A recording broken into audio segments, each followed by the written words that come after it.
Hi,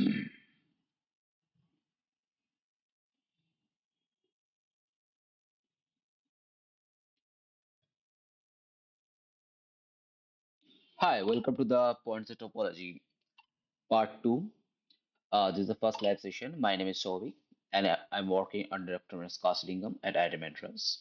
So this will be a 12-week session. Okay, before continuing further, please let me know whether am I audible and is the screen visible to you or not. Please let me know.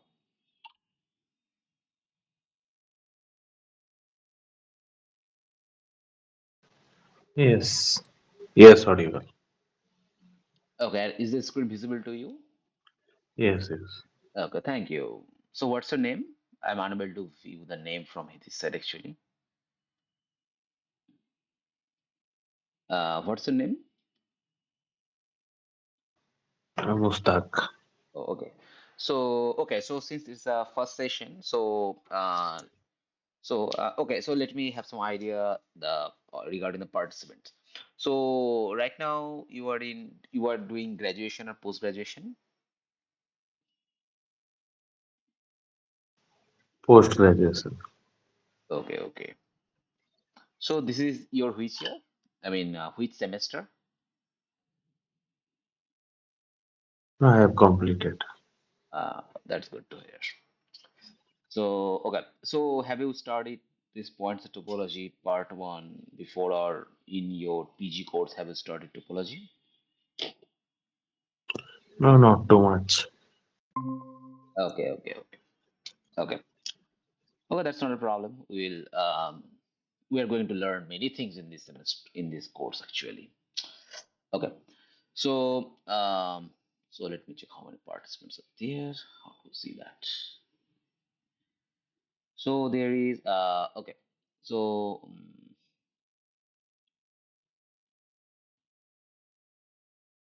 hi Mahalakshmi, can you please unmute yourself and please introduce yourself briefly?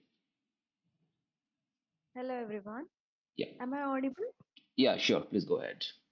Hello everyone. I'm Halakshmi and I'm a postgraduate student currently studying in third semester.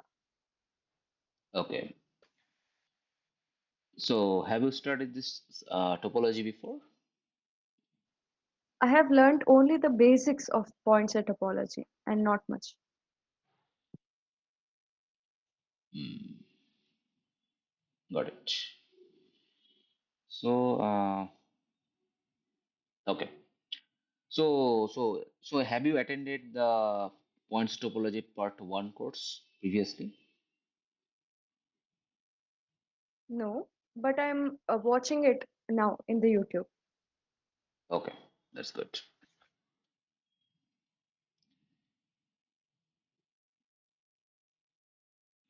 And is and this part two course, is it the first time are you going to study or have you studied this part two before somewhere? No, this is the first time. Hmm. Okay, got it.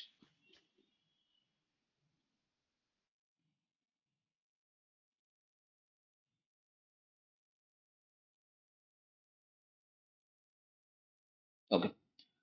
Okay, thank you for introduction. So we are going to learn many things in this course actually. So 1 minute.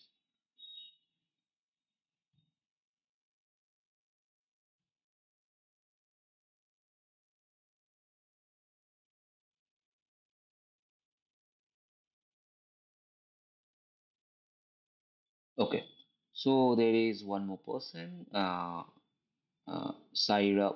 Okay, Saira, can you please unmute yourself and can you please briefly introduce yourself? Yes, good evening, sir. I'm actually an assistant professor, but then I've registered for part time PhD now. Hmm. So I'm doing this course as part of my coursework.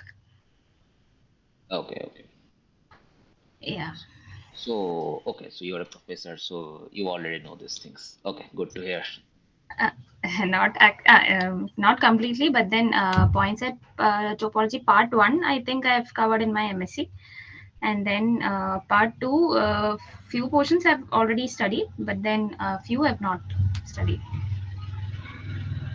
Understood. Okay. Okay. So, one.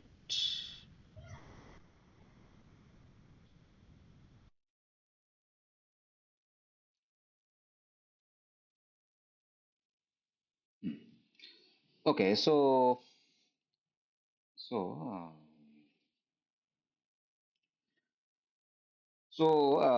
before starting, let me tell you that this course is going to be a 12-week course, and in each week there will be 2 hours live interview session. Okay. So the main target of this session are going to understand things as well as to solve problems. Okay.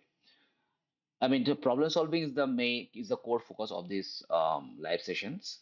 But of course, if you have any doubt or any you want to understand anything regarding the concepts, you feel free to ask me. Okay. So for today, 1 minute. Okay. So for today's session, so I shall introduce briefly what we are going to see in this course soon. And from the next session, from today itself, we shall start according to the syllabus. Okay. So before starting, let me know. So right now the Sastri sir is going in the which direction? Can anybody please unmute yourself and tell me? Right now, the instructor is going in which topic he is currently covering.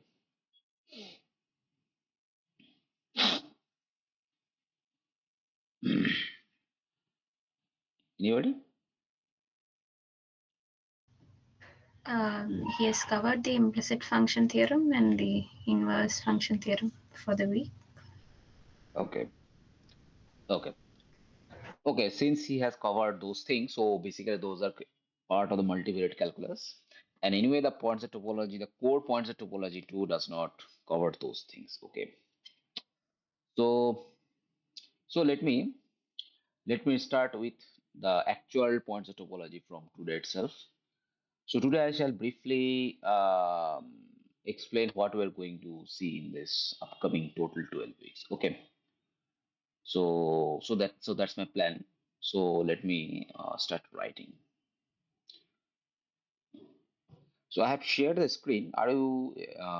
Is it visible to you?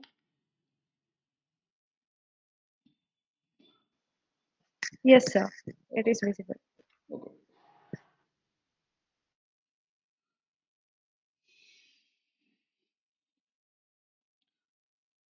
So in the points of topology part 2, one of the main fundamental goal is to understand is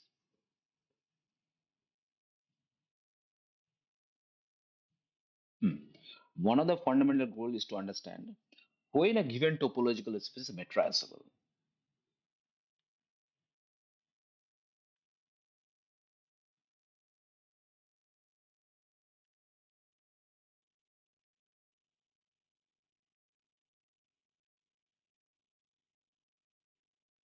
So this is one of the core question points of topology, part 2 portion. So okay, so do you know what does it mean by metrizable? The topology generated by the metric. Yeah. Okay, correct. So that means you are trying to, so you're saying that a given topological space, we shall find a metric such that the topology generated by metric will be the given one, right? So yeah, so you're correct. So now, um, okay. So for example, we are going to see this thing soon. So for example, R with lower limit topology.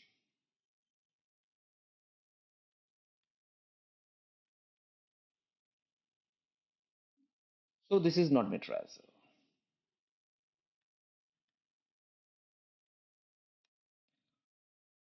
So right now we are not in the position to explain why this is true.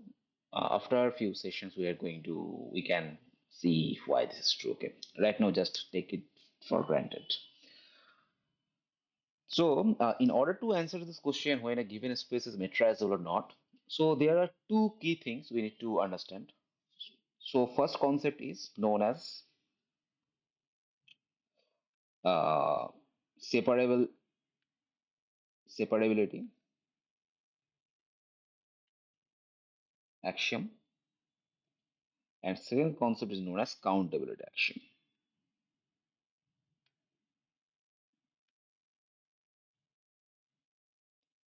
So separability axioms contains three, four things. The countability axioms contains two things. Okay. So there are total six or seven different property of a topological space, which almost determines whether a given topological space is meteorizable or not. Okay. Along with that, there are some theorems, namely Urichan's meteorization theorem,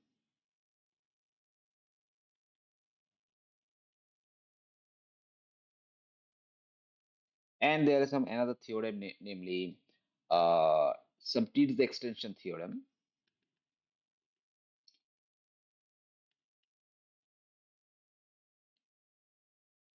So all these theorem together, using this, one can able to determine whether given topological space is meteorizable or not. Okay.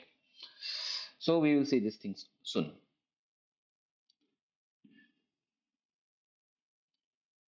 So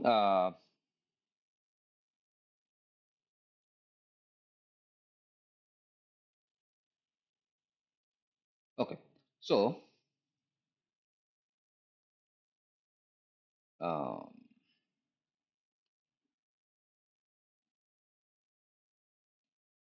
okay. So today we shall start with the separability axioms and countability axioms. Okay. Or okay. So we shall start this from this side. Okay.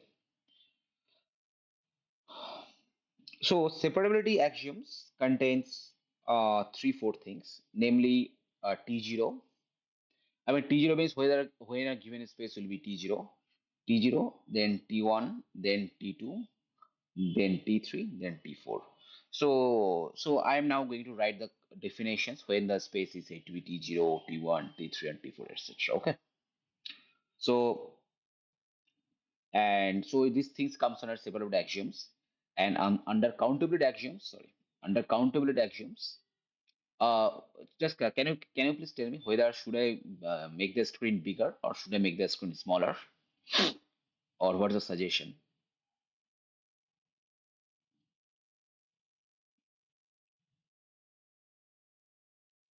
So regarding screen size, what's the suggestion? Should I keep it bigger or should I keep it smaller? Sir, if it's a little more bigger, I think it would be good. Okay. Mm, okay. And okay, so countability axioms.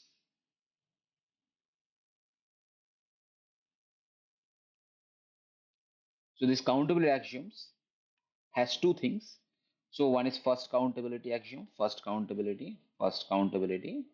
plus second countability. Okay. And then there are two theorems, Urichan's metrization theorem, Taylor's theorem. So these are two statements. Okay. So now we are going to see the definition one by one. Okay. So now we're going to see the definition. So and we're going to see when we are going to see whether T0 implies T1 or T1 implies T0 or not. Those things we are going to see one by one. Okay. And by the way, in the meantime, if you have any doubt or any question, so please unmute yourself and ask me because I'm unable to see the chats right now. I mean, for in order to see the chat, I need to go back to the main screen. So I'm unable to see that. So if you have any question, please unmute yourself and ask without hesitation. Okay. So first definition is T0 space. That is Kolmogorov.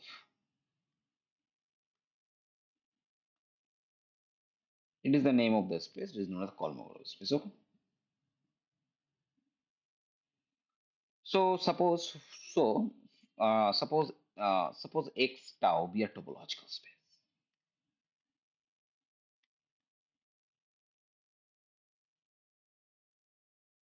Okay. The definition, the space said to be T0 if for any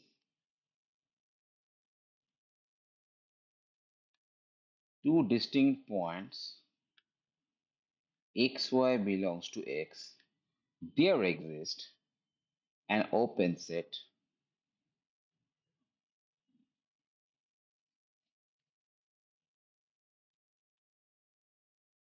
U that contains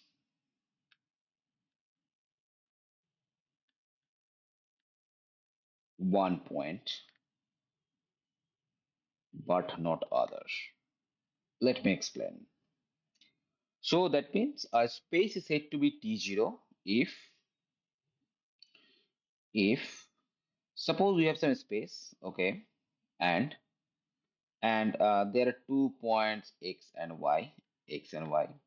Now, if we are able to find out one open set containing one point, call it containing one point x, suppose, but not containing another point, then this space is to be T0 space. Okay. So, for example, so is this definition clear? These are very easy things. Is definition clear? Yes. Okay. So, example.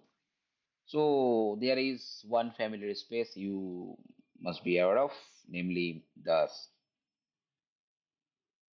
Spersky space.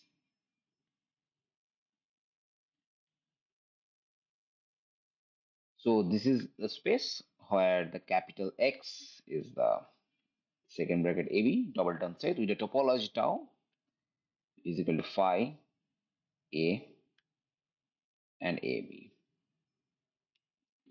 So this space is T0 space. So why T0? Because if you take choose any point little a, okay.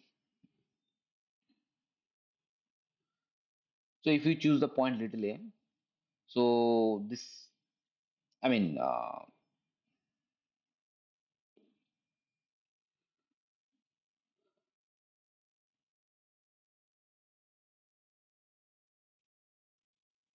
So can I say the answer?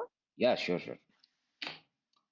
When we consider A and B, Hmm. the only open set which contains A is singleton A. By the Hmm. definition of T0, it says that there exists an open set U containing one point but Yeah, not the other. correct, Since singleton A contains A and B is not contained in any other set, like not in singleton A, so it is a T0 space. correct, correct. Right, very good, very good, right.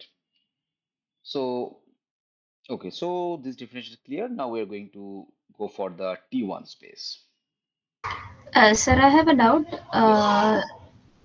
So what if we are taking the point B? Yeah, the point is you can take the point B, but according, see, I mean, if you take the point B, then you are not going to get any open set, right? Yeah. So if you observe the definition, that definition tells that for any 2 points, you will get an open set containing what? Containing one point, but not containing other. Okay. So for this particular example, you are not getting any open set containing the little b. That's why there is no need to consider any open set containing b. I mean, you must get at least one open set containing one point, but not containing others. So that is the thing. So that's why it is not violating anything. I don't understand. Yeah, yeah. Okay, okay, sir.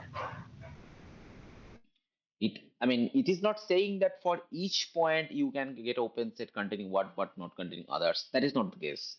If you take any two Oh, yeah. points, That becomes T1. correct, correct. So now T1. The T1 definition is slightly strong. So for any 2 points x, y, and x, of course x not equal to y, there exists an open set U containing X, sorry, but not y, and an open set v containing x, but sorry, v containing y, but not x. So T1 is that if you choose any, if you take any 2 points, for each of the point, you are getting open set containing that particular point, but not containing others. Okay, so that is T1. So an example of such a space is, so X, suppose X be an infinite set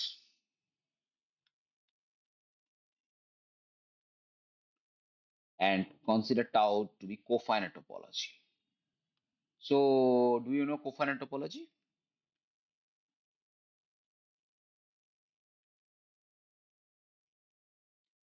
Yes, So sir. yeah. So if you take an infinite set cofinite topology, then that space will be T1 space. Can anybody please clarify why this is the case? Take your time and think about it.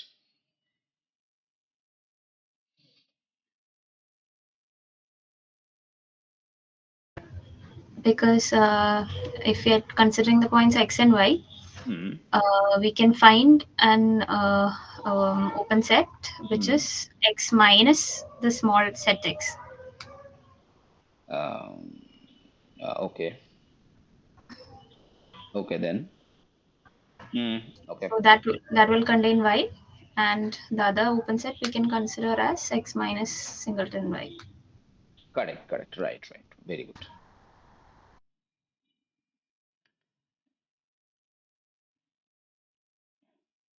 Okay. So this tells that X tau is a T1 space. Okay.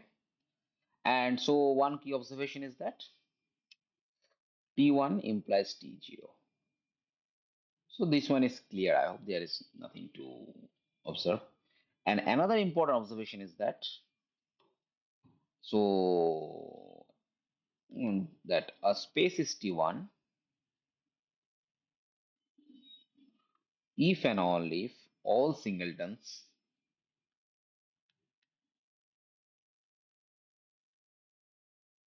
are closed. So space will be T1 if and only if all singleton will be closed. So I mean, if it is not obvious to you, then try to solve it right now. So just you need to go along the definition and nothing extra needed. Okay. Try to solve it by yourself. Take your time. I shall be back after a few moments.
So I'll try to justify this. So suppose x and y are two elements of x where x and y are distinct. Okay. Since x is an open set, And Mm, if I remove a singleton X from the main set, it still mm. remains an open set. And Sorry, repeat the argument again. uh, since X is an open set, and if I remove the singletons X from X, capital X, it Okay, still so remains so an what? open set. So sorry to interrupt. So you were assuming the space is T1 now going to show that singleton closed, right? Yes, yes. Okay. Yeah, go ahead, go ahead. Go ahead, go ahead. Uh, Continue. that open set will contain Y but not X. Similarly, we can say that X is in capital X minus singleton Y. So Correct. can I conclude that singleton X is closed and singleton Y is also closed from there? Yeah, correct. Right.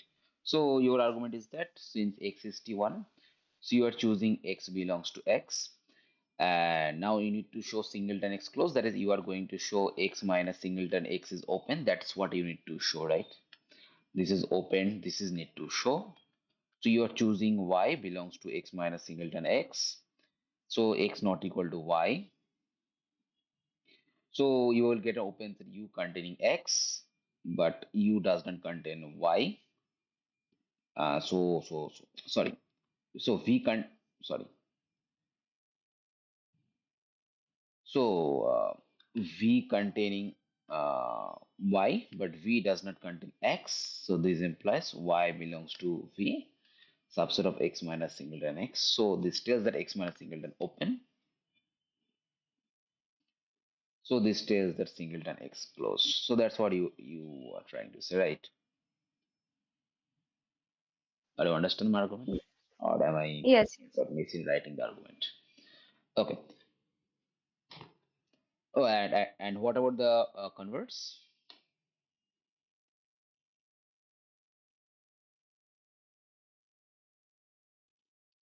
What about the converts? See, I mean, since you have done the one direction, so converse is not that difficult. Try to write it down from the definition. You will get the answer. Try it by yourself. Since Okay. Yeah, yeah. Continue. since singleton sets are closed, let me Okay. take a point X. So singleton X is closed. Yeah. Okay. When I subtract singleton X from capital X, it will be an open set which Yeah. contains Y. If I consider another element from X as Y, Correct. which is Correct. different from X, so Correct. Y will be in X minus singleton X, Correct. and here it uh, satisfies the definition of T1 space because Y is in X minus singleton X, but X is not in X minus singleton X. To find an open set containing X, we can take X minus singleton Y. Correct. So Correct. Correct. Right. Yeah. Very good. Very good. Superb. So yeah. So this is so this particular problem tells that a space is T1 if around single and close. So this is one of the criteria of showing something is T1. Okay, and also T1 implies T0. Now try to construct an example which is uh, T0 but not T1. So how do you understand? So T1 implies T0. That is clear, right? So there is no confusion in that. Now the converse is not necessarily true. So try to construct an example for that. Construct and space which is t 0 but not t1.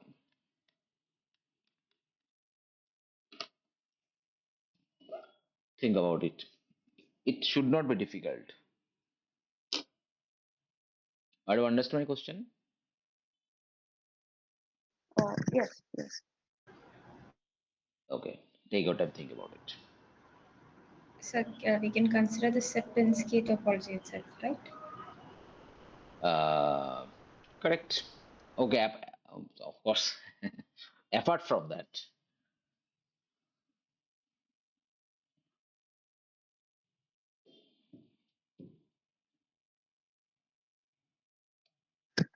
So if I consider X as A comma B, set consisting of A comma B, and the topology is empty set, singleton A, and set A comma B.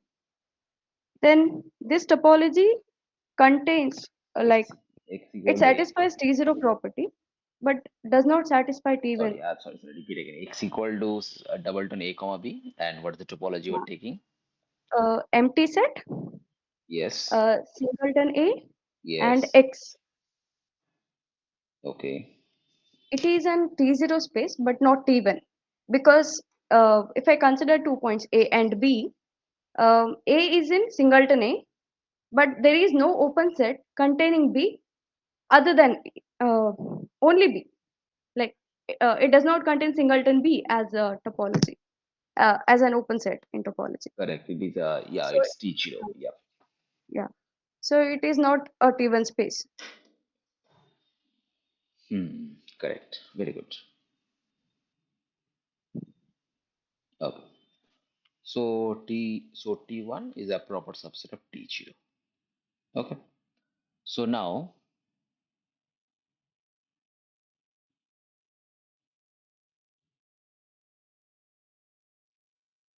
it comes to the T2 space, which is Hausdorff. So by definition, this is what? If we choose any 2 points x, y belongs to x and x not equal to y, then there exists disjoint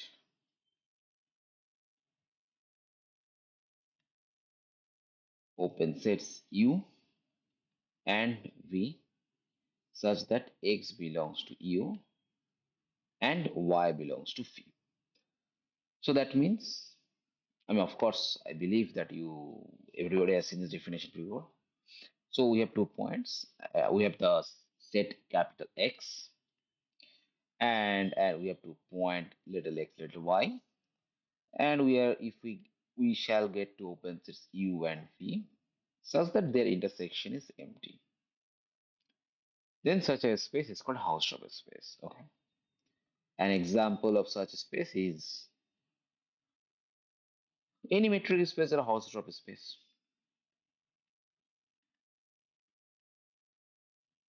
So I'm assuming that everybody is aware of the metric space. So okay. So now and also so Hausdorff space implies T1 space. This is quite clear, right? Construct an example. I mean, so you need to find an example which is T1 but not T2. So you need to find a space which is T1 space but not Hausdorff space.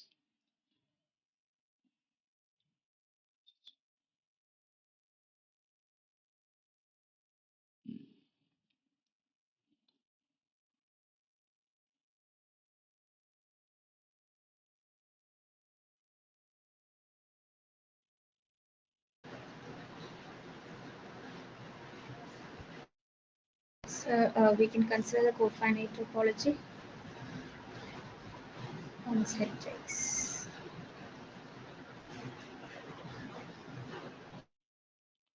Okay. Okay. So you are saying that cofinite topology is not Hausdorff space. Why?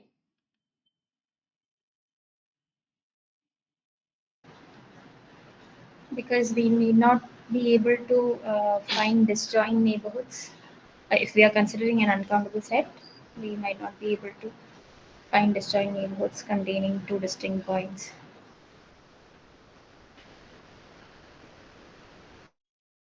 I mean, so that is the point. I mean, how to prove it? I mean, explain. Okay, so let me explain. So, hold a point, please.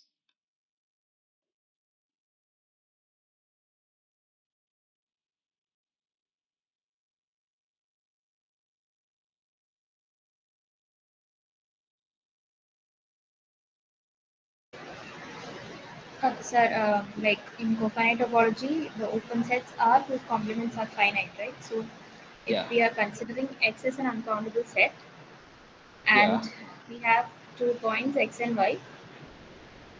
So if we have a neighborhood of x as u and a neighborhood of y as v, Hmm. the complement of u has only finitely many points, and Correct. suppose n points, Yeah. and the complement of v has some n points, m Yeah. points. Yeah. So other than these n points and m points, all the other points will be same for them. Yeah. Okay. So So yeah. they have an intersection. Correct. Okay. So yeah, your argument is correct, Frigu. So let me write it down as argument also. So suppose it is Hausdorff. Okay. So choose the point x and y belongs to x with x not equal to y, of course.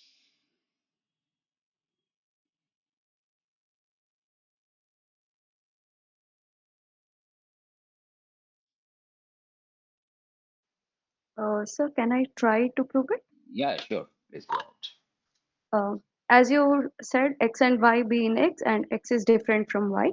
Yeah. So in the cofinite topology, x minus singleton y is an open set containing x, and Uh, x minus isn't it uh, cofinite? No? that's okay, but so you are saying that x minus singleton x, this contains y, right? Y and Ah, x minus singleton y contains x, that's even though okay. they are open Yeah, sets. yeah, yeah, When I take the intersection of these yeah, two open sets, they yeah. are not disjoint. That's okay. But there is no problem. You need to show that. I mean, so you are choosing some particular two open sets, right? And then you are getting that their intersection are not disjoint, right? But you need to show Yeah. that you are unable to find any two open sets containing x and y such that they are disjoint. You need to show Oh, you are unable to find any such two u and v. okay. Okay. Yeah. I got it. Yeah. So I'm actually trying to figure out the argument. Okay, so okay, suppose x not equal to y. Okay, so by the definition, we shall get an open set u containing x and v containing y, such that u intersection v is empty. Okay, and u and these two u and v are open sets. Since u and v are open sets, so this tells that okay. So this particular u intersection v empty. This implies u complement union v complement is equal to full capital X. Okay. Now u and v are open. U and v are open. So this tells what? This tells that u complement and v complement. These two set are finite set, right? But capital X is is infinite set by definition of cofinite topology. So that is the contradiction. I don't understand. Yes. Yes. Yeah, so we choose to open set U and V, assume their intersection empty. So so union of their complement is a full capital X. But since we are in the cofinite topology, so their complement are only finite sets. So, but that is not the case because capital X is infinite. So there is a contradiction. Understand? So till now, what we got is that T2 is a proper subset of T1 and T1 is a proper subset of T0. Okay. So till now, this is what we got. Now there is two things left. One is the regular space and the normal space. So let me define one by one. And these definitions are quite confusing somehow. So there is next thing called T3 space that is regular. Okay. So space. So for regular space, X is T1 plus for regular space, the space has to be T1 itself. That is the first condition. That is, each singleton should be open. So each singleton should be closed. Plus for any closed set C and any point P belongs to uh, outside of C, there exists disjoint open set U containing P and V containing C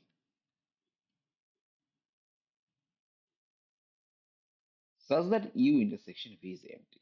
Sorry, I already wrote disjoint. There is an open set. Okay. So what is the definition? This definition tells that by T1 space, what we mean is that we have some space and we have some point and we have some closed set C. Then we shall get an open set U and we shall get another open set V containing C such that U intersection V is empty. This is what we mean the regular space. Okay. So so this regular space is somewhat a little bit of generalization of Hausdorff space, right? So of course, since now 1 minute, what happened with this software itself? So please hold a moment because 1 minute. Hold a moment, please. The software seems not working somehow.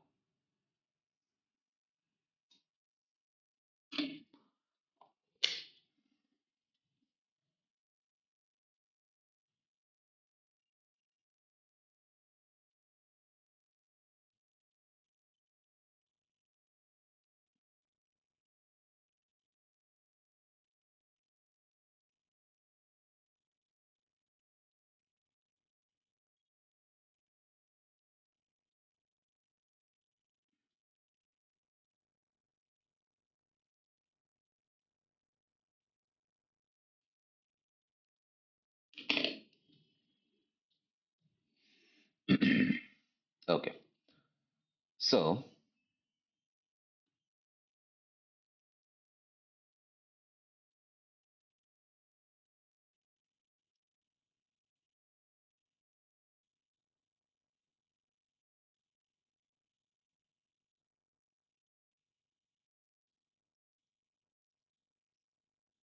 hmm.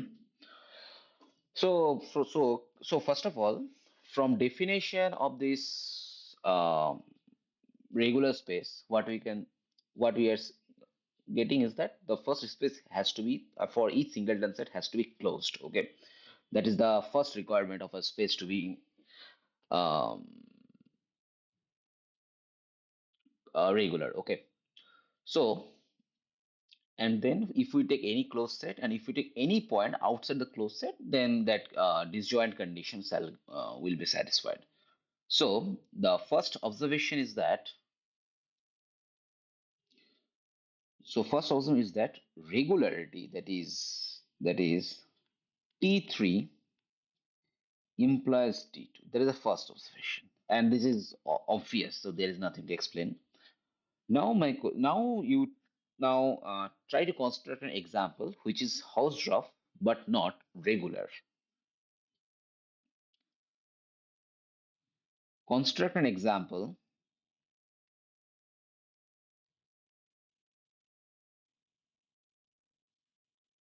of a space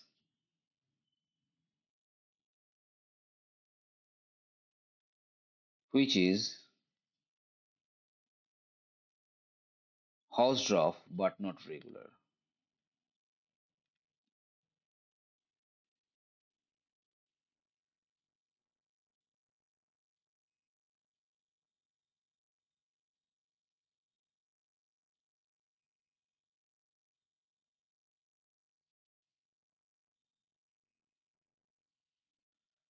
So are you getting it?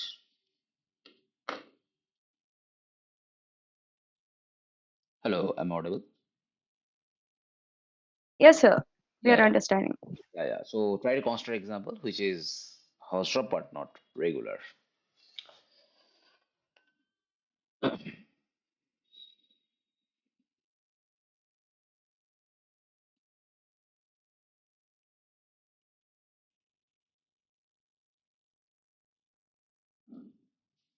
Okay, so this particular example is not direct. You are able to get.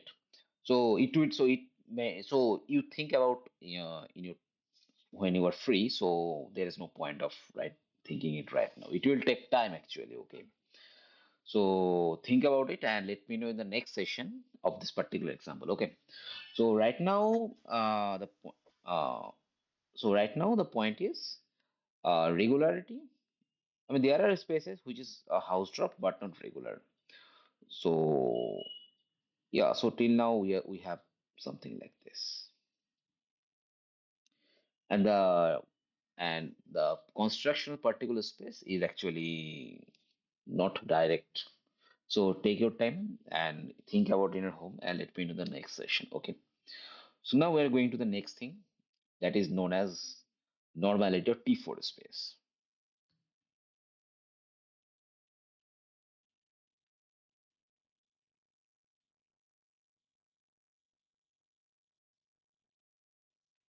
So what is that? By definition,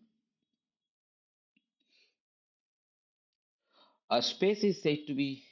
Hold a moment, please. Huh. Huh. So first, so the given space should be T1 plus the given space should be T1 plus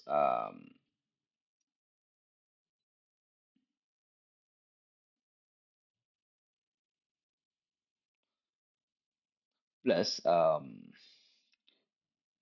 any two disjoint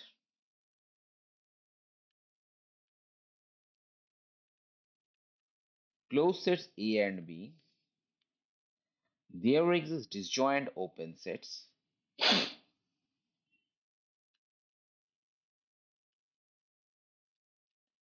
U and V such that A subset of U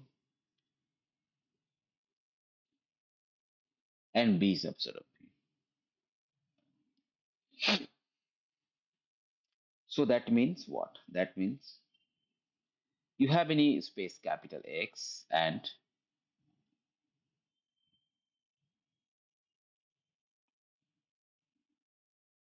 oh,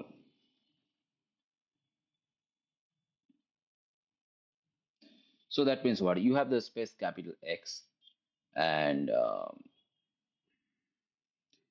there are two disjoint closed set A and V. Okay.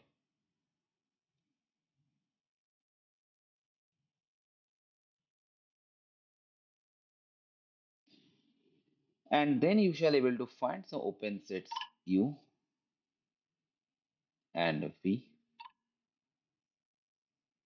such that their intersection is empty. Okay, so that's what by normality means. So first of all, can you I hope you understand definition. So there is nothing to explain. Is the point? The point is, yeah, it should be closed. It should the singleton should be open. Singleton should be open. Plus, sorry, singleton should be closed. There's the first criteria, and second criteria is two disjoint closed sets A and B. There is open sets. There is a disjoint open set separating them. So that is the definition. Okay, so there is nothing extra. Okay. Now the point is um, that mm, okay. So first can you please explain that why normality implies regularity?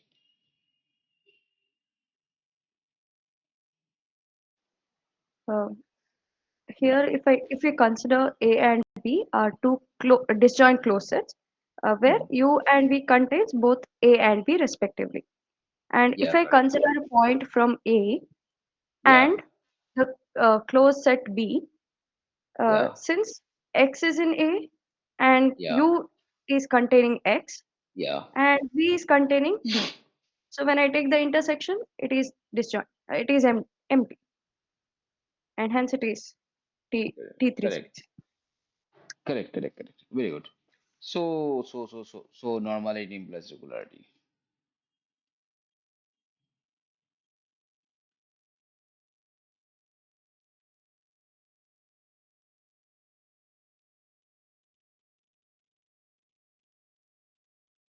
And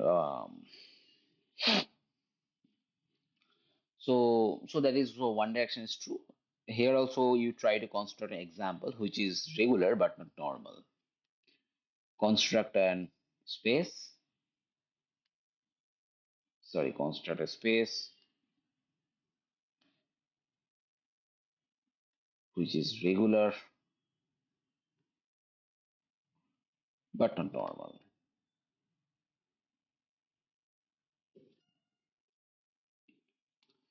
So yeah, so such a space is okay for this particular problem. For particular this example also, it is such a space is not easy to construct. Okay, so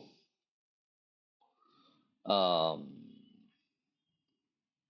so you can think about it at home and let me know in the next session. Okay, or else I can do one thing, that is, so okay, so the particular example is that R with lower limit topology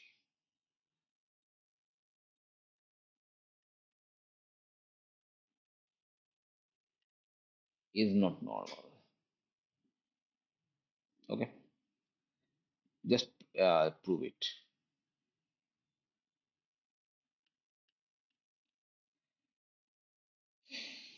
So you all know the definition of R with lower limit topology. Think about it and try to prove that R with lower limit is not normal. Not right now in your home, and let me know in the next session. Okay. So now we are going to uh, okay. Now we are going to discuss and I must not forget that. That is T4 is a proper subset of T3 and everything is a proper subset of T2. It is a proper subset of T1 is a proper subset of T3. Okay. So that's all about separation, separability axioms. Only there are two things left.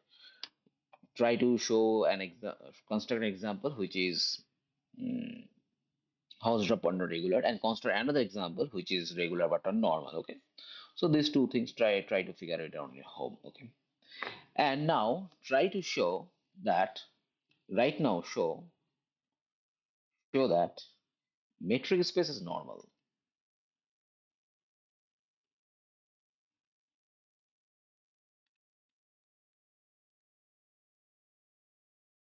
Show that any metric space is normal. So there is nothing complicated in the to do here. Okay, you just try to do what you just try to, you choose two closed sets and try to construct two open sets, which are disjoint, and they construct those mm, chosen open sets respectively. Okay, so that's what you need to do. So so try to fluff figure it out by yourself first. So are you understand the question? You need to show that any Uh, metric space is normal. So try to do it by yourself first. Take your time. I shall be back within few moments.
Horiho.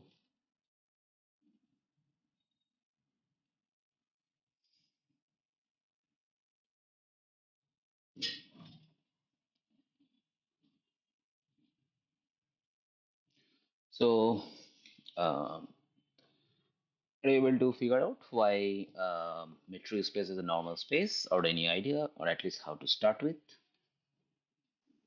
Yeah, actually. Yeah, then So please explain. let me consider a metric space to be x comma d, Yes, and okay. uh, we can say that singleton x is closed because Hmm. if I take any positive delta such that Hmm. the open wall containing x, which is Yeah, defined to be b delta of x, containing yeah. x, and Hmm. it is containing x minus singleton y. And x minus singleton y is an open set. Correct. So, since x minus singleton y is open, the complement Hmm. of that is singleton y, which is closed by definition. Yeah, So, I correct. can prove in that way. So, singleton Yeah, y and singleton x are closed. Now, correct. let me consider an epsilon, which is nothing but distance between x and y divided by 2. Epsilon is equal to d of x comma y divided by 2. And let me consider an open ball uh, with center x and radius epsilon. Similarly, I can consider an open ball with center y and radius epsilon. And when I take Correct. the intersection of these two balls, they are disjoint. Right. And Yeah. hence, x comma Hmm. d is a metric space, is a T4 space. Hmm. Got it. So yeah, yeah, that's correct actually. So, and anyway, the point is that for any metric space singleton is closed. So since the house drops, so directly you can say it's closed, right? So there is no, I mean, okay. So I mean, anyway, you are absolutely correct. Your argument is correct actually. That's good. So yeah. So this says that any matrix is closed. So sorry, any matrix is normal. So I'm not going to write an argument because you already told, and that so there is no point writing the same argument here. So since matrix is closed, so from this we can say that it's regular, house drop, and all is and it satisfies all the other properties. Okay. So hmm, now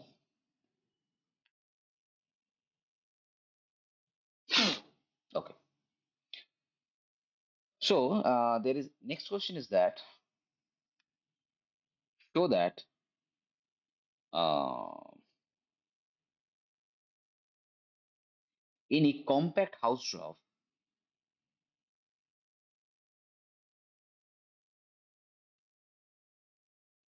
space is normal.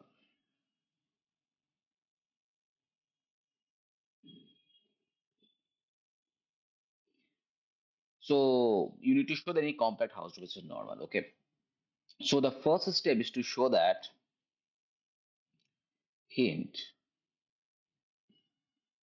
show that in let X be a compact Hausdorff space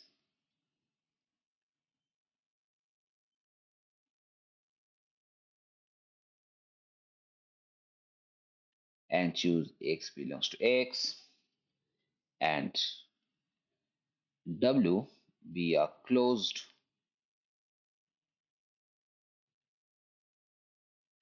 subspace of X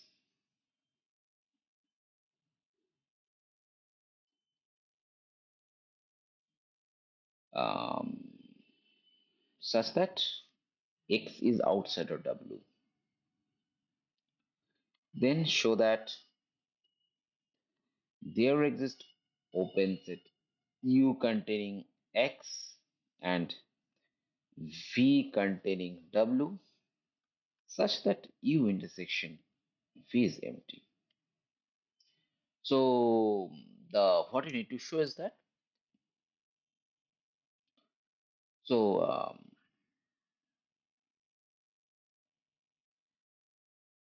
Hmm. So you, if you choose any closed set and any point not outside the closed set, then in a compact Hausdorff space, you can get two disjoint open sets containing the point as well as the closed set, but they are disjoint. Okay. So this is the first step you try to show.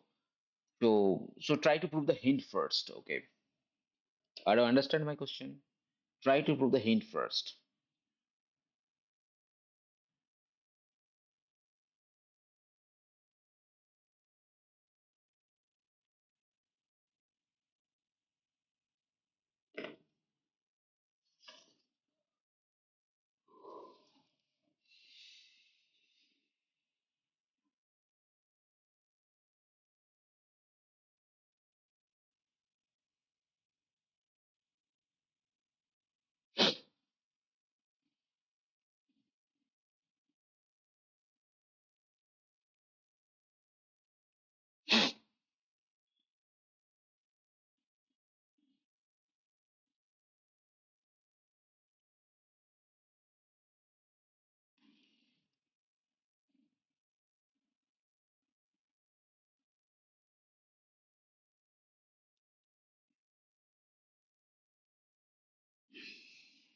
So just a hint. I mean, in order to prove this hint, you there so nothing extra is required except the compactness of the given space, and also you need to use the fact that in a Hausdorff space, closed are so compact is a compact. So these are the few things you. I mean, you need to only use the basic property. Nothing fancy need to be used here. Okay, so try to figure it by yourself. Take your time.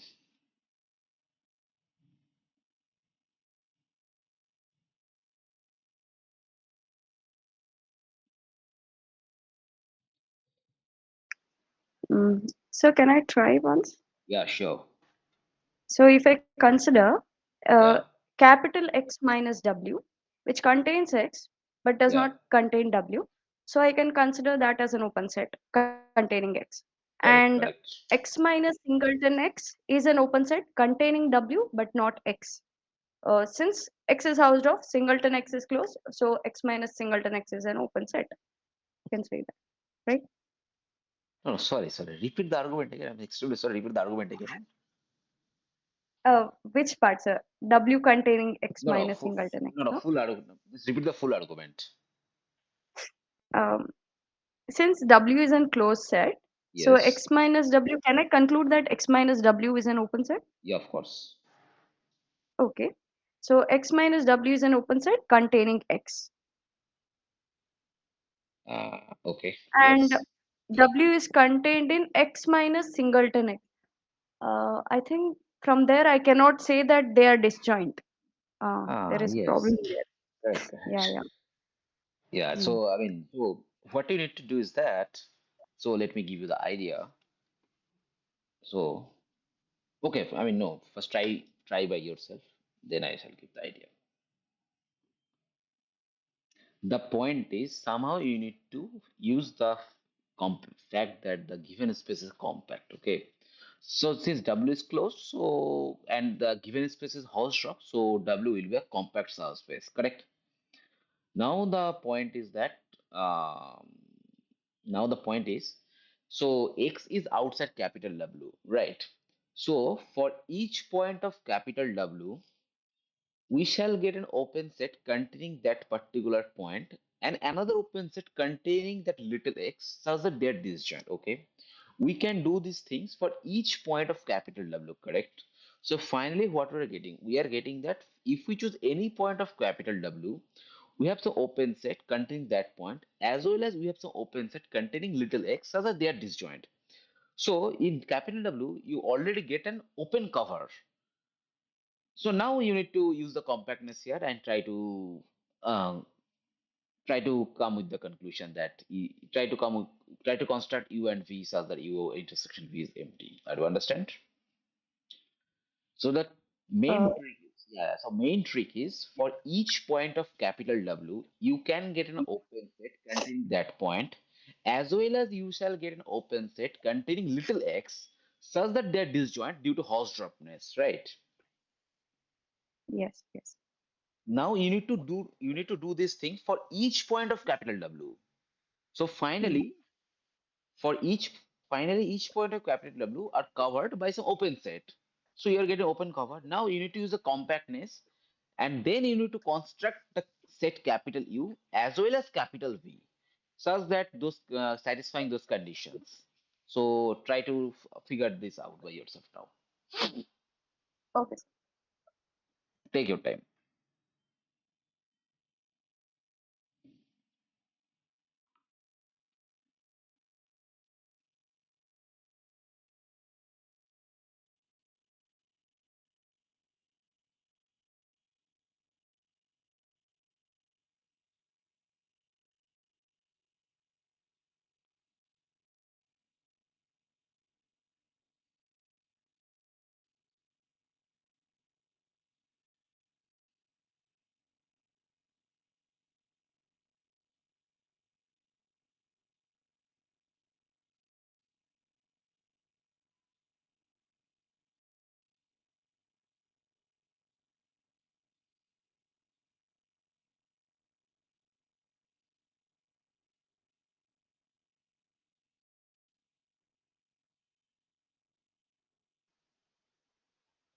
So I try once.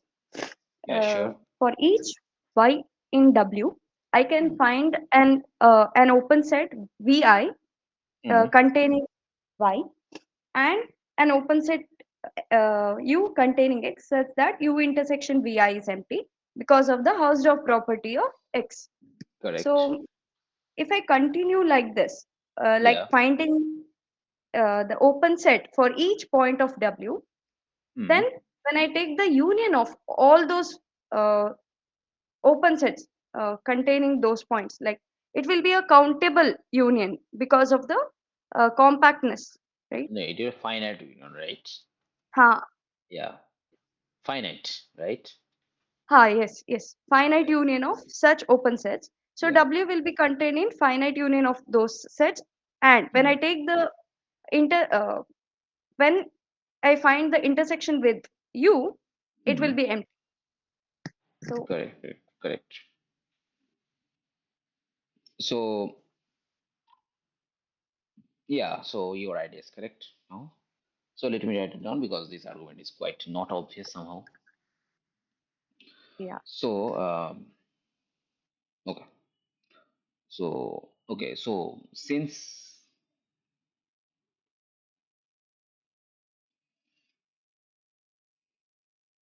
hmm, since capital X is compact plus Hausdorff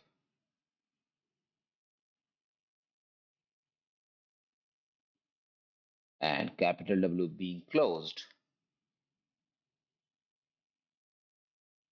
this together implies capital W is compact. Okay, this is the first observation. Now, what we're going to do is the following. So, we are choosing W from W, and by Hausdorffness,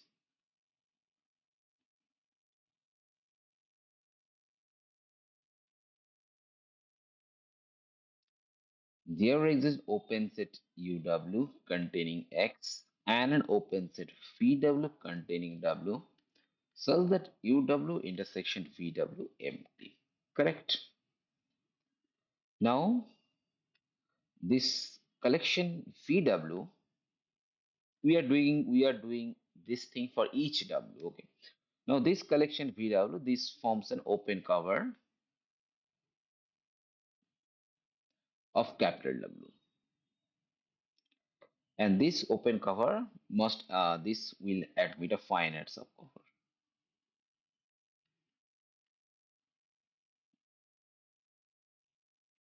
Why? Since capital W is finite. Sorry, capital W is compact. So we can write capital W is equal to union of VWI, I is equal to 1 to n. Okay.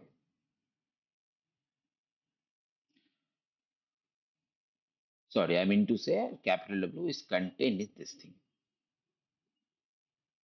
Okay. And so this whole thing, we can choose it to be V. And we are defining U to be intersection of I is equal to 1 to n. Okay. And clearly this U contains little x because each of this capital VI contains little x. Okay. Now only one thing left is that U intersection V is equal to empty. And this one is clear from the construction. So I'm not going to write. So obvious from construction.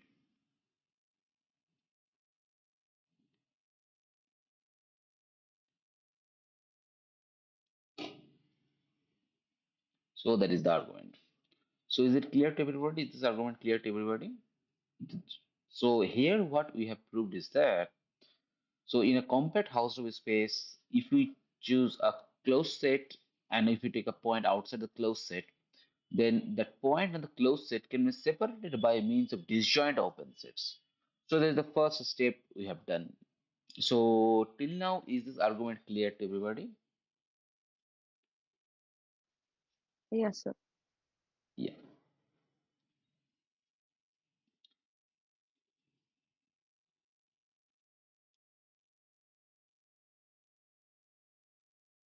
Now, mm,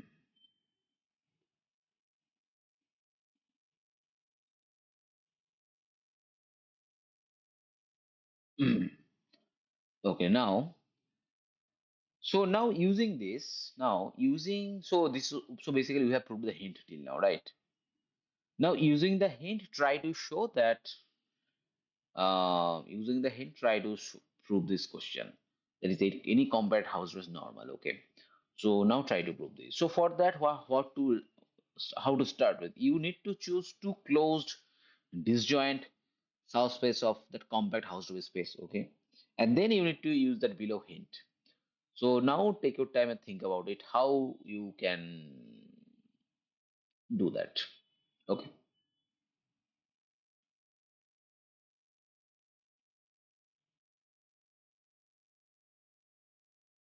how do you understand? So Yeah, could you please tell one more time what you told?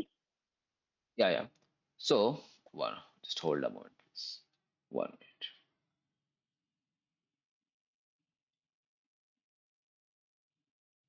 Just hold a minute.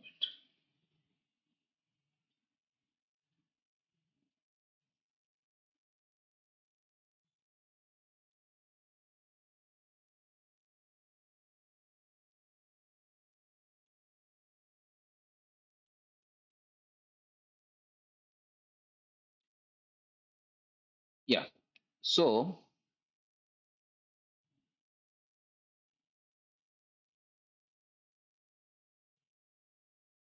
hmm. So basically, the point is, um, see, you need to use the hint, obviously, right? So there is, mm, I mean, so there is a confusion. You need to use the hint, okay? So basically, what you need to do, you need to, so you need to choose two close set, okay? And in order to use the hint, what you need to do, you need to choose a point. So suppose the close sets are f1 and f2, okay? Then you need to choose a point from capital F1, and for suppose call it little f1, okay? So according to the hint, you shall get an open set containing little f1 and another open set containing the set capital F2 such that they are disjoint, right? So now then you need to do this construction for each points of capital F1, okay? And then you need to use the compactness of the given solve space. I do understand.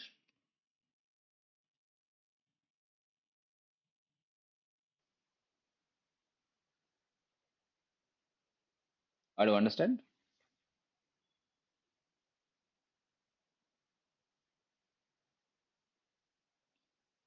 Well, I'm audible. Yes, you are audible. Yeah. So, are you understand what I'm trying to say? So are we trying to prove it is a regular space? No, no. We're trying to prove it's a compact. It's a normal space. So for that, what we need to do? We need to start with two disjoint closed subspace, right? So that is the first thing we Yes. need to start with, correct? Yes. Then what we need to do? Now we are going to use the below hint. Okay. So for Huh. that, what we need to do? So suppose those closed sets are F1 and F2. Okay, and Hmm. choose a point little F1 from capital F1. Okay. So Hmm. now, according to the hint, we shall get an open set capital U around that little F1 and Hmm. capital V, which contains the whole set capital F2. Okay, such that Okay. those U and V are disjoint. Okay, Hmm. so then we can do this construction for each point of capital F1. Okay. So Yes. finally, what we will get? We will get that if so finally we shall get an open cover of capital F1 in such a Yes. way that each open set of the open cover we shall get another open set Hmm. which contains the entire F2 as well as that open set is disjoint to Hmm. the counterpart of that chosen open set in the capital F1 itself. Okay. Now you Yes. need to use that compactness somehow and try to construct those U and V satisfying those requirements. How do you understand now? Yeah. Yeah. Yeah. Yeah, yeah. So, so convince yourself that convince yourself that it will work actually. Take your time and let me know. Okay.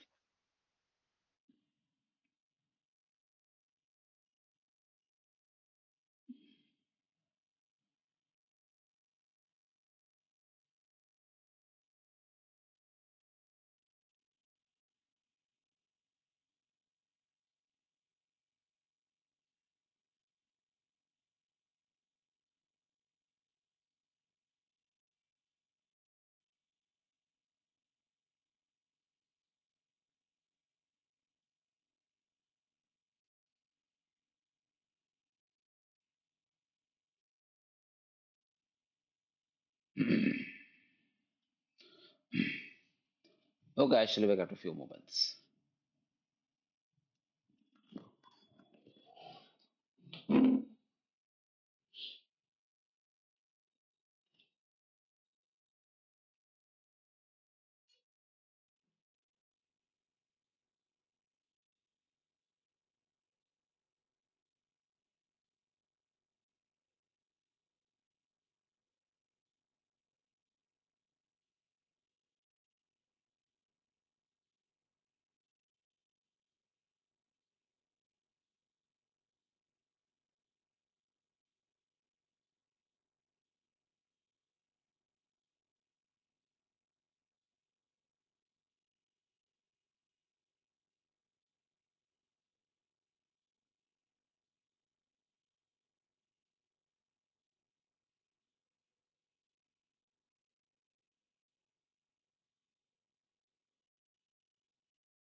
So can I say I tried?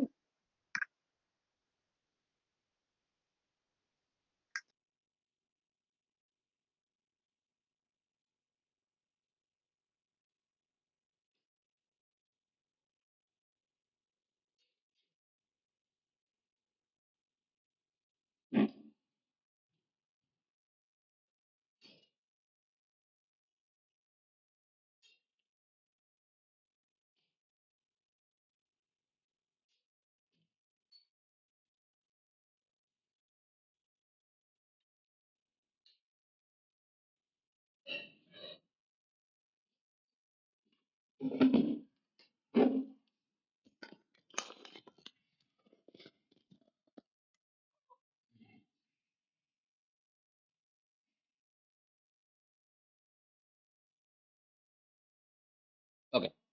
So, so are you able to convince yourself that whether the argument that we have explained few moments ago is indeed working? Yes. Okay, that's good to hear. So, okay, okay. So let me. Okay, so since this argument is actually the same argument as we have seen in the hint, so I'm not writing the argument here again. Okay. So,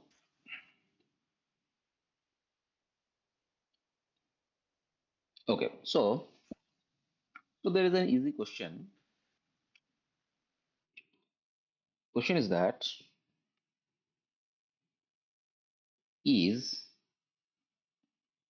the set of integers z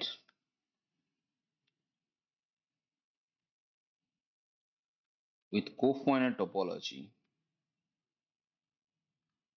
is a Hausdorff space?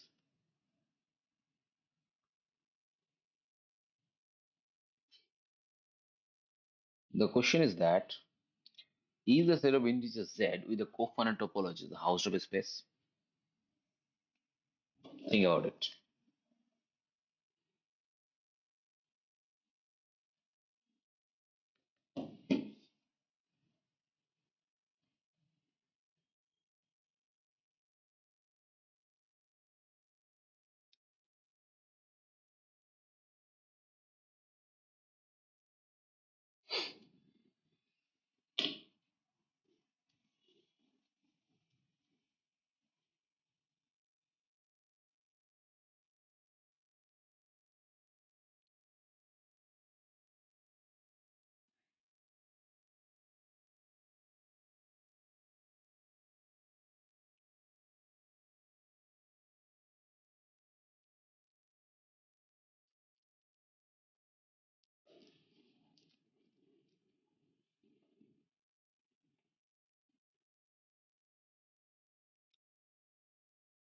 Any idea? Just there is no point of keeping yourself mute. So, uh, any idea? That I mean, so I mean, mm,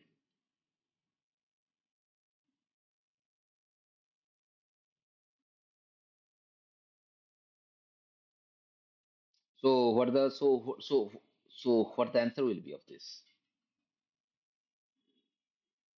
Any idea? Any guess?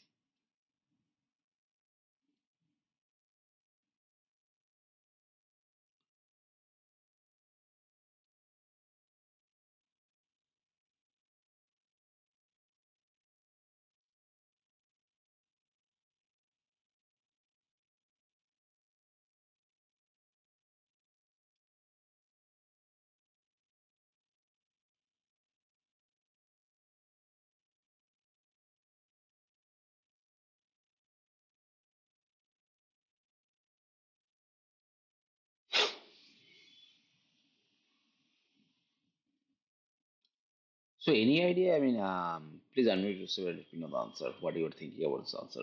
That's okay. If it is wrong, that's also no problem. Let's please um, tell something regarding what the possibilities will be at least.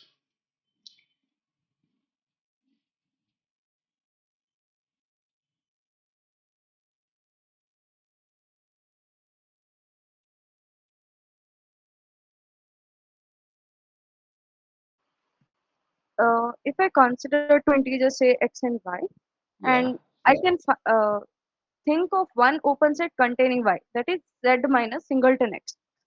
yeah. But I'm unable to find out the open set containing x, but not containing y, so that Hmm. the when I take the intersection, which is empty, I'm not able to think about that actually. Okay. So you are thinking that it should be a Hausdorff space, right? Yeah. See, just in the previous we have seen one example. Why do we have shown that? In infinite space, in cofinite topology cannot be Hausdorff, right? Because if it is so, then U intersection V should be empty for some U and V, right? Then that tells what? U complement union V complement, that should be the full set. But U complement and V complement, those are finite set. But here Z is infinite set, right? So it Yes, cannot be yes. Hausdorff, right? So the point is the point is cofinite topology can never be Hausdorff. So there is no point of thinking about a particular space. Understand? Yeah, yeah, yeah. Hmm. Okay, that's okay. So now hmm, now why I just put this question instead of general? I mean, why I put integer? Because actually in competitive exams, so this type of instead of asking general question in competitive exam, they ask that set of integers are Hausdorff or not with respect to cofinite topology. So that's why instead of asking general question, I simply asked by putting the integers. So, I mean, so the point is that you need to practice. I mean, not only, I mean, the subject needs a lots of practice in order to keep these things in mind, actually. Okay. Okay. So, so as we have seen in the definition of normality and regularity, is that in both situation we are using the fact that the space is T1. Why so? That is, in normality and regularity definition, one,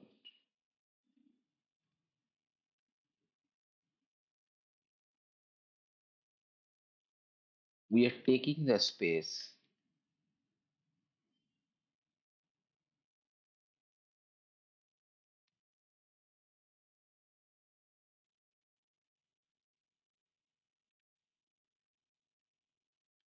to be T1.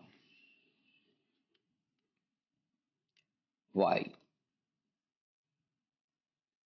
So, I mean, what is the possible reason? You cannot think any such reason.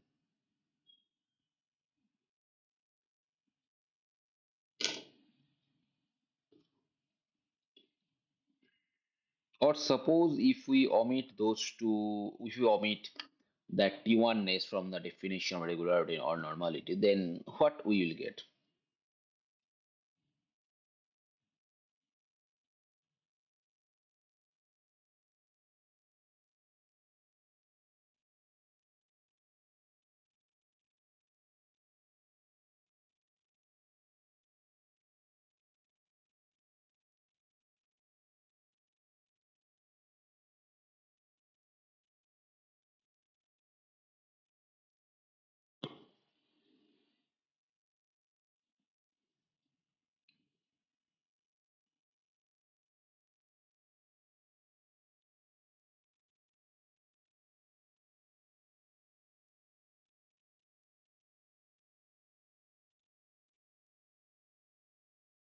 Any idea? I mean, anyway, this is some kind of. I mean, okay, so you can think about in your home actually. So right now, this. I mean, think about it in your home. So right now, we skip to the next thing. Okay. Just hold a moment. Uh,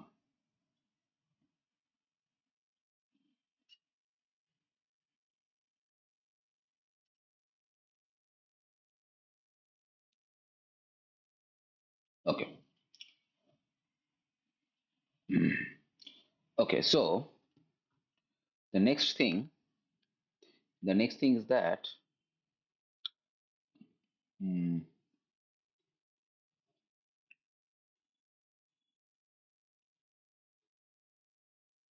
so there is the next thing is known as the Urishan's lemma. Sorry. Okay, so before starting Urishan's lemma, um, do you have any question till now before going to that direction? Let me know. Or any other some kind of doubt from the class. What Sastri sir has done? Do you have any question or any doubt? Let me know.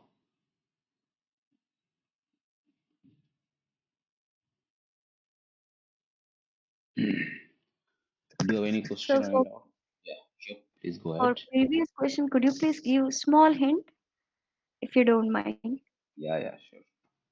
So point is that if we remove the T1ness, okay, and then if we consider the if we consider a trivial topology, then you will observe that it can separate both the disjoint closures vacuously.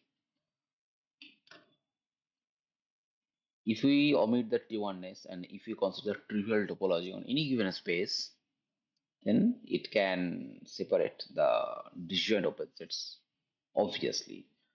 So that's why we are posing some restriction on the given space such that not all spaces can be regular or normal. Okay, so that is the thing. I understand. Yeah, got it. Yeah. By the way, am I audible properly? Yes, sir. Yes. Yeah, yeah. Okay. Okay. So okay, so before going to the matrix space, before going to the Orician's lemma in the topology, can anybody please state what is the Orician's lemma for the metric space?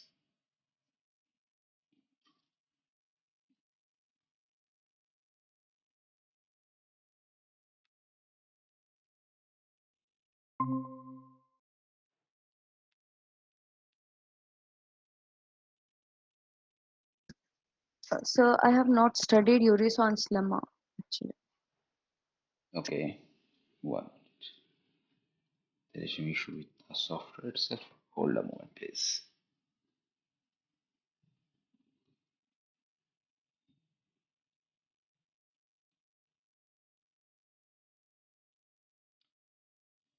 Okay, so okay, so since you have not started, so let me start with the Orician's lemma for the matrix space itself. Okay, so let me write it down.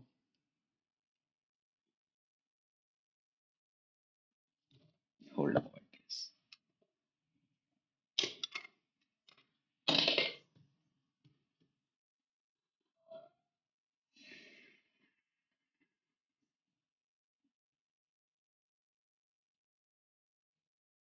Okay, so the statement of Orician's lemma goes as follows.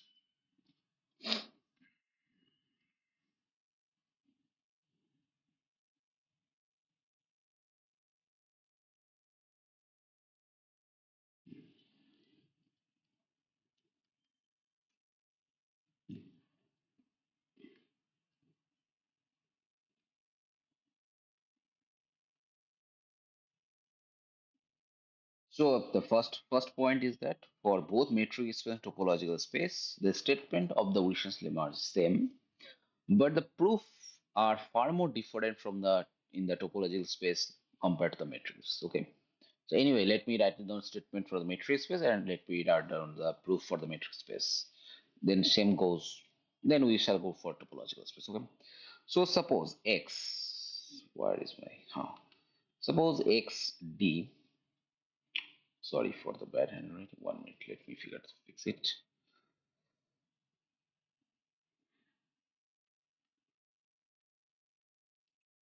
Let x d be an metric space. Let x d be a matrix. Okay. And let a and b be two closed disjoint subspace of x. Okay. Then there exists a continuous function little f from where to where x to third bracket 0 1 such that f of capital A is fully singleton 0 1 and f of capital B is fully singleton 1. Okay. So this is a statement. So this tells that if we have any metric space and A and B are two closed disjoint subsets of capital X, then we shall able to get a continuous function little f from where to where, whose domain is capital X and codomain is closed one, such that that whole set capital A, I mean one of the closed sets shall goes entirely to 0 and another closed set shall go entirely to the 1. So that's the original lemma, okay? So the statement is clear, right?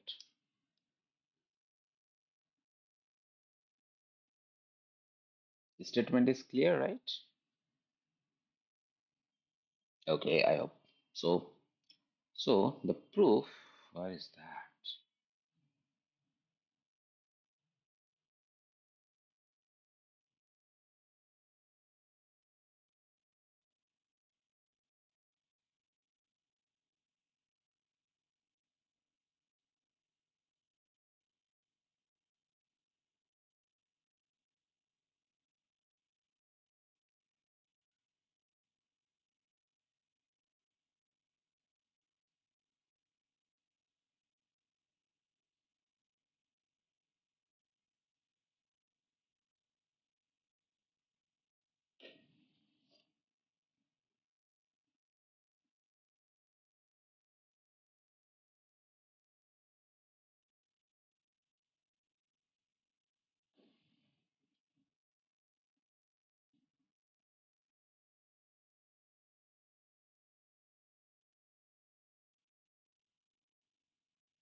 अरे भाई ताড়াতাড়ি हो रे भाई.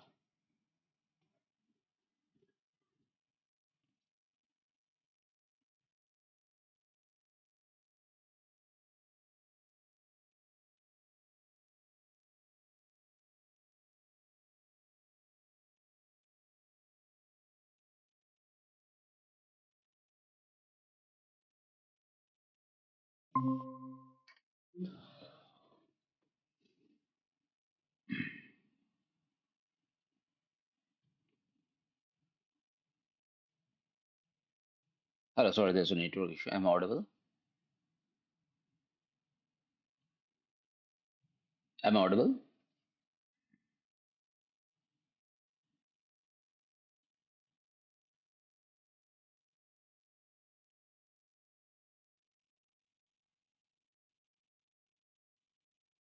Hi, I'm audible.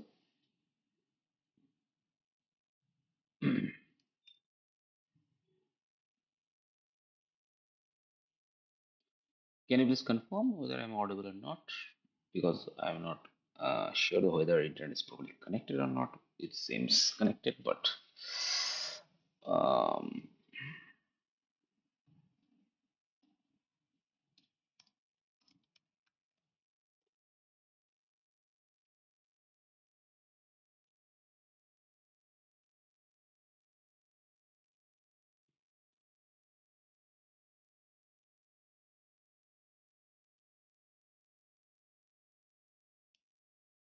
can you please confirm whether I'm audible or not?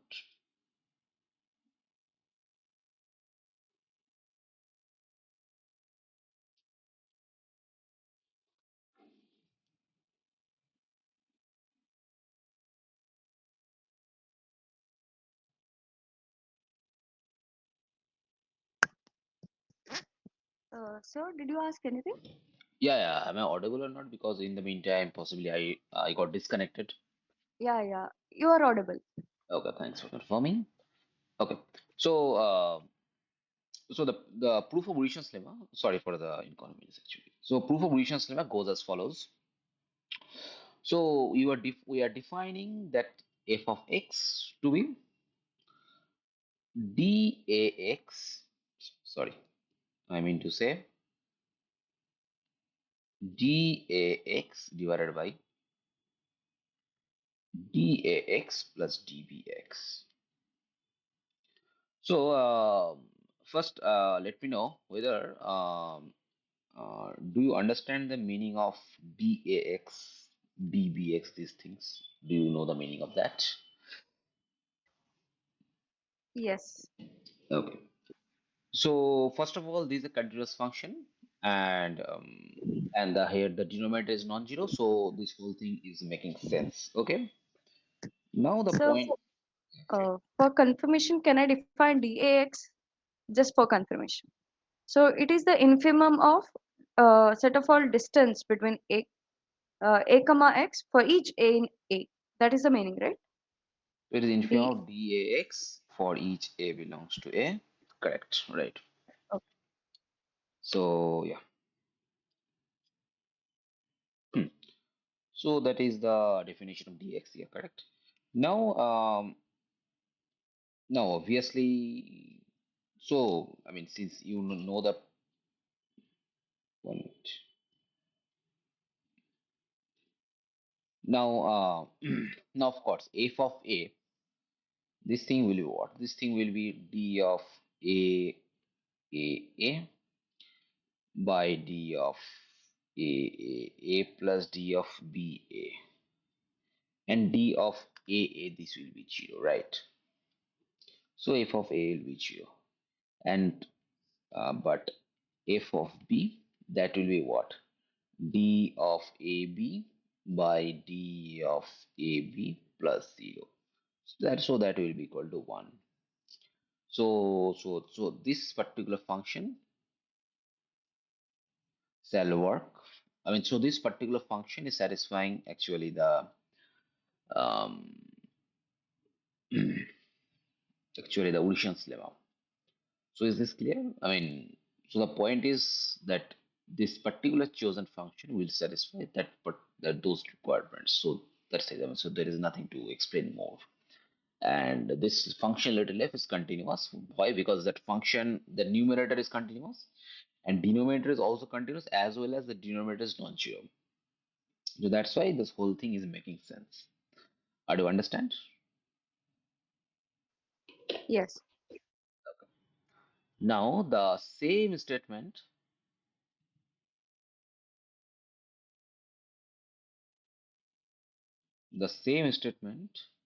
holds in topological space, but in a different way.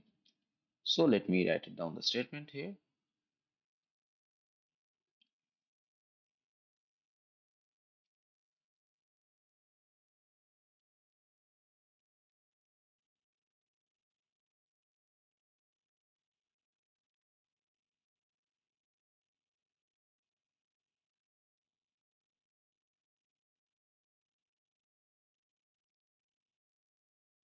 So let X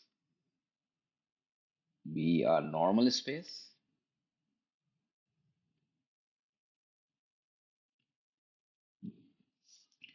and A be disjoint, non-empty,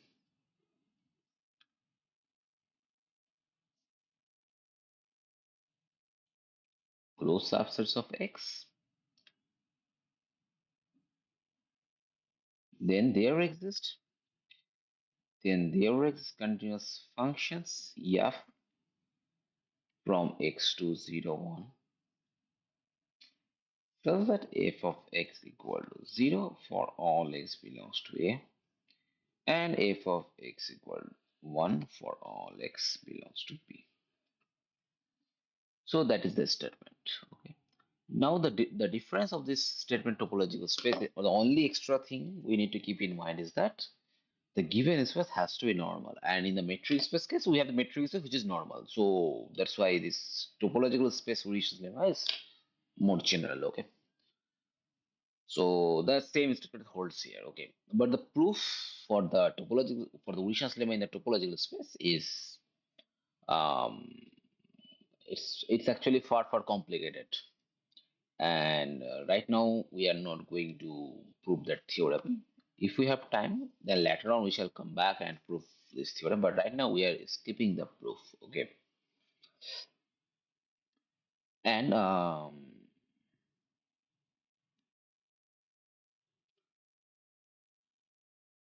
mm, okay.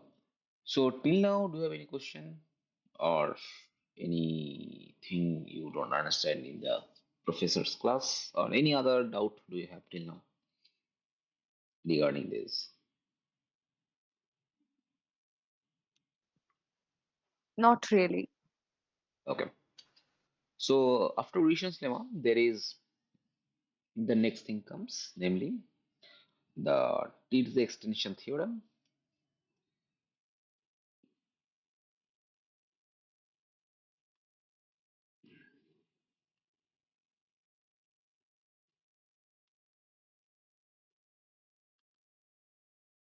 The T to the extension theorem.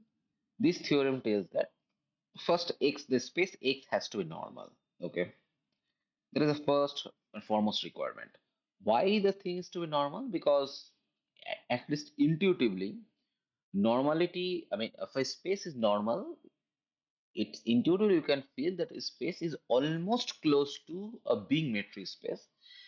So that's why the normality is somewhat very important in this type of theorems. So intuitively normality means it is almost a metric space. It is almost, but not necessarily true. So no normality plus some extra condition will imply this metric space. So normality is always very close to a metric space things. Okay. So X is a normal space and A subspace of X be closed. Then any continuous function little f from A to 0, 1 can be extended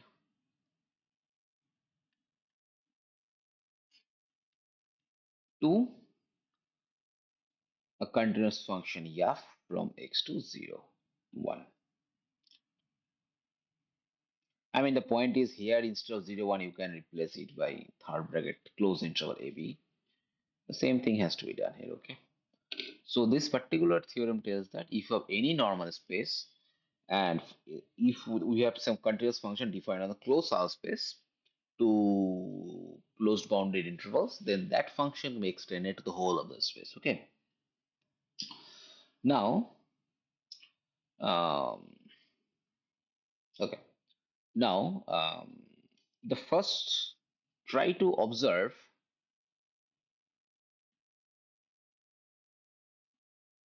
is that Budishan's lemma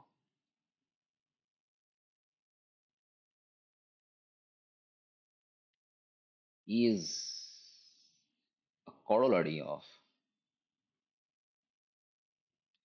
extension theorem.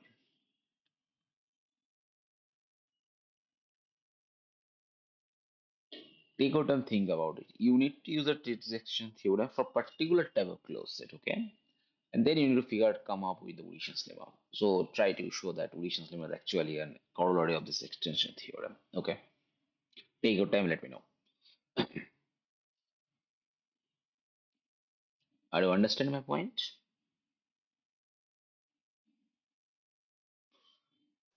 Yes, yes. Yeah.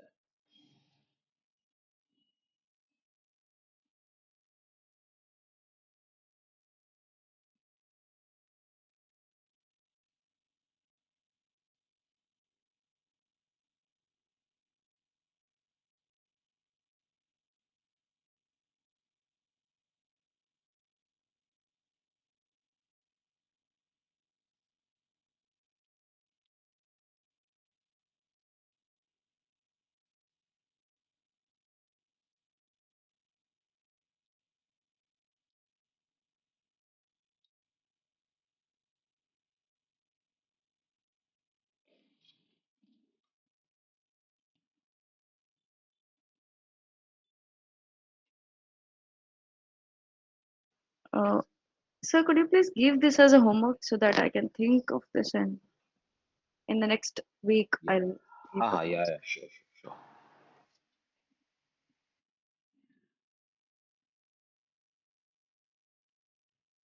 sure. Okay, take it as a homework then. So now,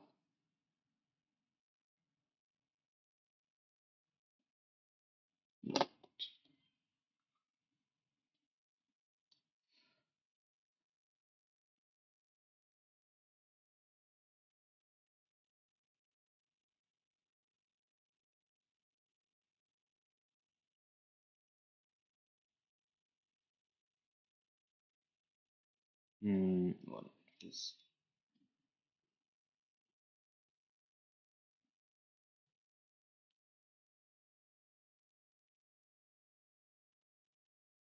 okay, and okay.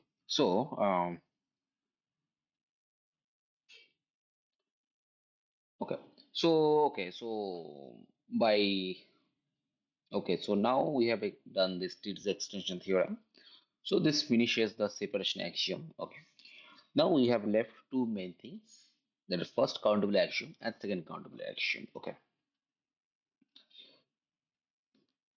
So this is first countable axiom.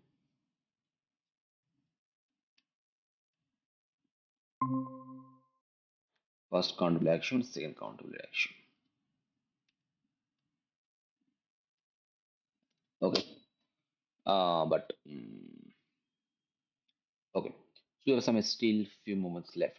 So do you have any question till now, or else we can proceed with the definition of first countable axiom? Do you have any question till now? So is it Yeah. a Urison's lemma corollary of Tate's extension theorem because X is both open as well as closed? So by the Tate's extension theorem, f from the continuous function f from a to close 0 to 1 can be extended to x to 0 to 1. And is it somewhat coming in that Mm, way, or sorry, it is sorry. different? Repeat again. Um, my argument is that since x is both open as well as closed because it is a uh, in the normal space, x is both open as well as closed, right? Yeah, yeah, yeah. So is it coming in because of that, because f from in the Teats extension theorem, Hmm. the f from a to close 0 to 1 is continuous, so which can be extended to x to close 0 to 1. Is So, there any connection in that way, or so are you asking? So, are you asking that the argument you gave is the proof of this extension theorem or not, right? yeah, whether it, I don't think. No, no. I'm not getting the point. How are we actually connecting? How are we actually extending?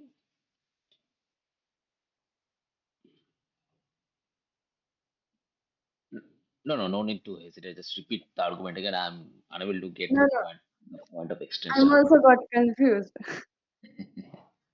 I mean, the point is that if you, intuitively, if you take some metric space, then it can be done.